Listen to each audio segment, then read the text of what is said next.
The UN Road Safety Collaboration is pleased to announce that the 4th UN Global Road Safety Week will be held from the 8th to the 14th of May, as we intimated earlier in conversations. Now, Denise Caesar is Corporate Communications Manager of NP, and Brent Batson, Road Safety Coordinator, TTPS. They are here to let us know what is happening on the front, on the local front, with inside of this week. Good morning. Good morning. Good morning. How are we celebrating this week in Trinidad and Tobago? Okay, so being the leading liquid fuels provider, and for the basic fact that NP moves the country, we felt that we needed to have a much more prominent appearance and a big say in observing this. So what we're doing is tomorrow, Tuesday, we are on the Brian Lara Promenade, and that is the stretch of the promenade that's in between the Abercrombie Street and Shacken Street. We'll be there with an entire interactive display. Now, we've collaborated with the Trinidad and Tobago Police Service, Arrival Live, the recognized NGO that leads at the forefront of road safety, and we're having a huge display on the promenade.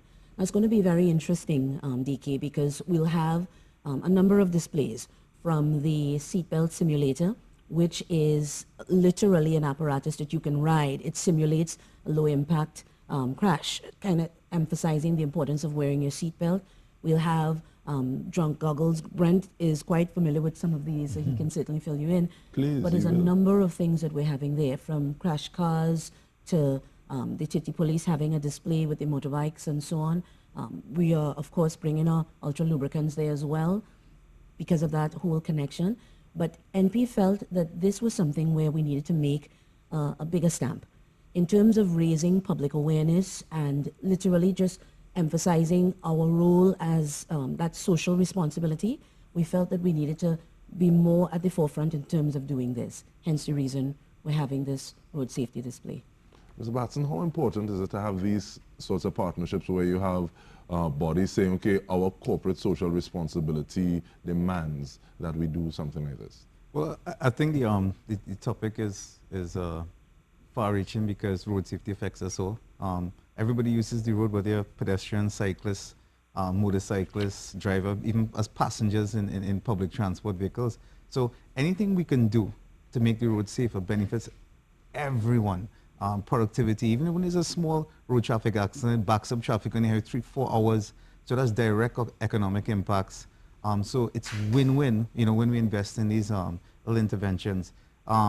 This year, for the Road Safety Week, the focus is interestingly on speed. And as you know, since the speed guns were officially launched last year, we've been, trying to address that issue, because even though we had speed limits, yes, unlike some other countries which are still trying to address those issues, the capabilities for the law enforcement to actually address the issue was one of the biggest challenges. So last year we closed off with 135 people being killed in road traffic death, and that actually represented the lowest road traffic death number in 16 years. So it goes to show certain interventions are working. Enforcement without education doesn't make sense, and that's why raising the awareness is a key part. So far for this year, I've just got the update. January, we had a 62% reduction in road deaths. February, 64%. March, we had a slight increase by 5%. And in April, a 23% reduction again. So it's a great example of combining DUI enforcement, combining good pressure through speed is helping start to change the culture slowly but surely. I mean, it's still too high. We've had 33 road deaths already. Latest figure I saw this morning in the morning report that a pedestrian was killed on the bus route day before. And again, the bus route is a 65-kilometer speed road. I keep reminding drivers that speed is a direct function of outcome. The pedestrians that have been killed on the main roads, these are 50 roads. For you to kill a pedestrian, it has to be at speeds in excess of 80. So speed is a direct, it translates into a huge injury outcome when it comes to hitting pedestrians. And this is why we're trying to emphasize to people, no matter where you're driving, it only makes sense to obey the speed limits. You have to be speed conscious. But it's not going to be an overnight thing, without a doubt. It's happening tomorrow, Ms. Caesar. You told us we're on the promenade, but What time does it start from and when does it run through till? So it runs from 8 o'clock in the morning and we're there until 5 o'clock.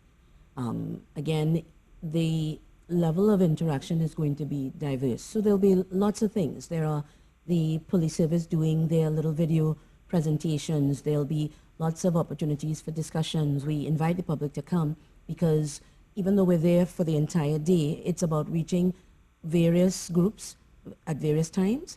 And there's so much going on that there's never going to be a dull moment at all.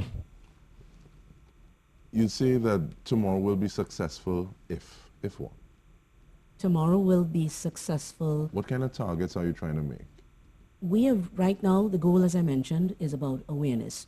So we're using a number of touch points to just let people know. So you'll see us there physically. We're hoping the media would come down and kind of shine a little spotlight on that as well.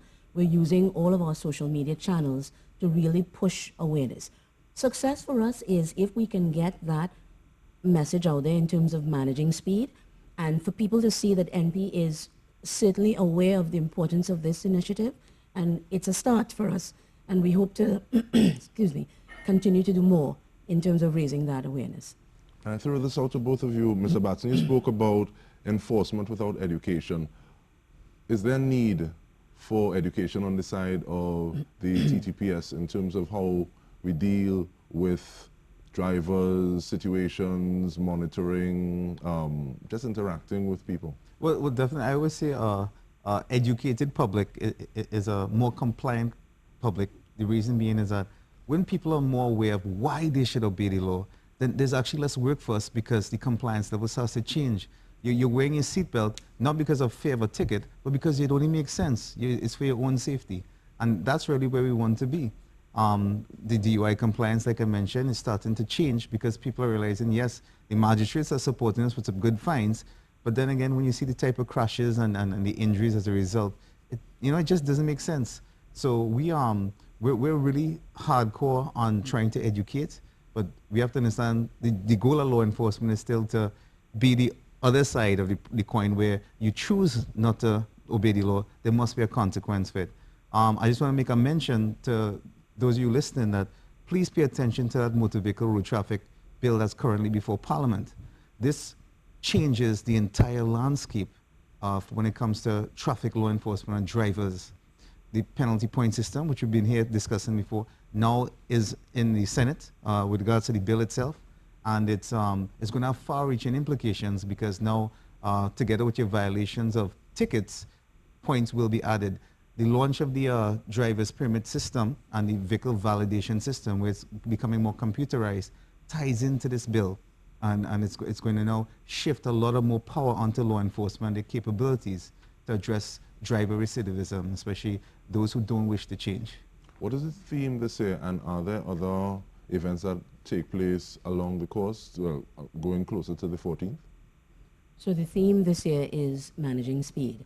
Our main initiative is on the promenade tomorrow, and then of course we would engage our staff in terms of, again, sending that message loud and clear. One thing that Brent mentioned, if you look at the UN's website, for example, you'll see that a number of the initiatives that he speaks to, those are some of the proven strategies that they're using in terms of helping manage speed. And in countries that have actually achieved successes, those are the initiatives that they're pursuing. But one of the things that is clearly mentioned as a tool used as well is the raising awareness about the dangers of speeding. That's where NP comes in. So hence the reason we're on the promenade, and hence the reason we'll be engaging our staff to see what else can be done to send that message home. It's a start. And next year, we hope to do it again, and that way be able to reach even more people and have the awareness spread, not just on one day, but spread perhaps throughout the entire week. I like the fact that they speak about different types of engagement because people process information differently. That's right. And some people will look at a crash that Arrive Alive has and say, no, I'm not speeding ever in life again, if I ever did. But there are other ways of interacting with engaging. What are drunk goggles? Right. So the fatal vision goggles, or drunk goggles as popularly known, it's alcohol simulation glasses, for want of a better word. And what it is, it allows persons who maybe might not engage in drinking to actually feel the effect of alcohol on the brain. The very state actually developed by NASA, and it allows us to do certain activities. So it affects things like judgment and coordination in the areas of the brain just by putting on these goggles. So we give them certain exercises and they're shocked.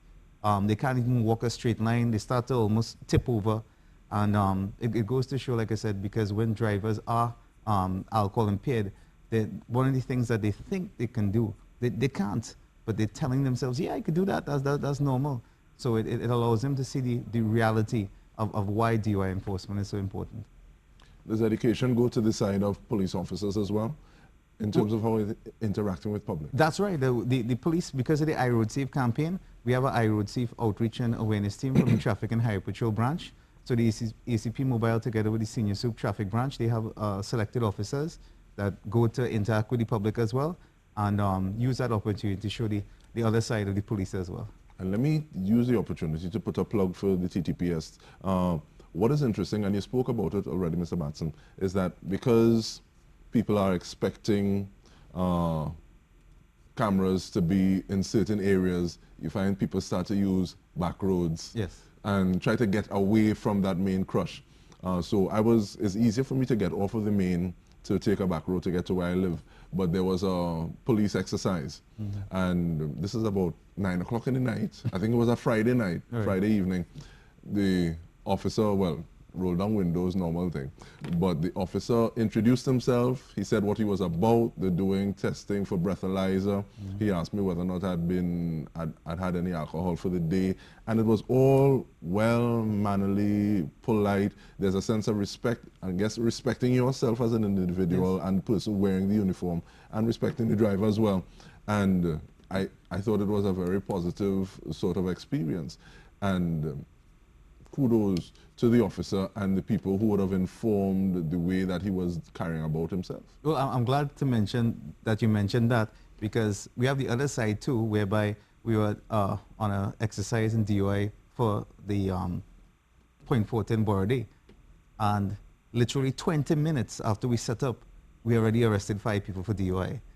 So that's the other side where I said, yeah, we're out there to make everybody safe, but you know, we don't want to have to take you to the jail cell. We don't want to do that. So just designate your driver, buddy. You know what I mean? Just be responsible, have a good time.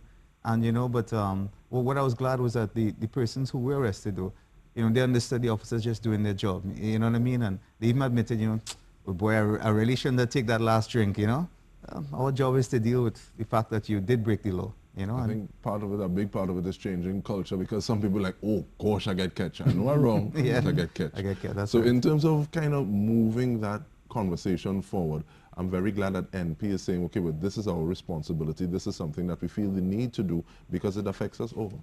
Yes, that's right. And we want to thank you very much for actually being here, Ms. Caesar, Denise Caesar, as well as Brent Batson.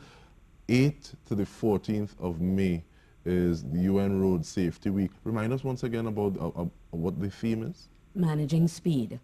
And tomorrow on the promenade, we're there from 8 till 5 with a number of interactive displays, sending that message home loud and clear. Sending that message loud and clear. And we are sending it to you via CTV, Talk City 91.1 FM. Hopefully we're able to actually be there physically in person to try on them drunk goggles. They sound very interesting. Come on down. Nice. Yes. Stay tuned. This is Good Morning Trinidad and Tobago.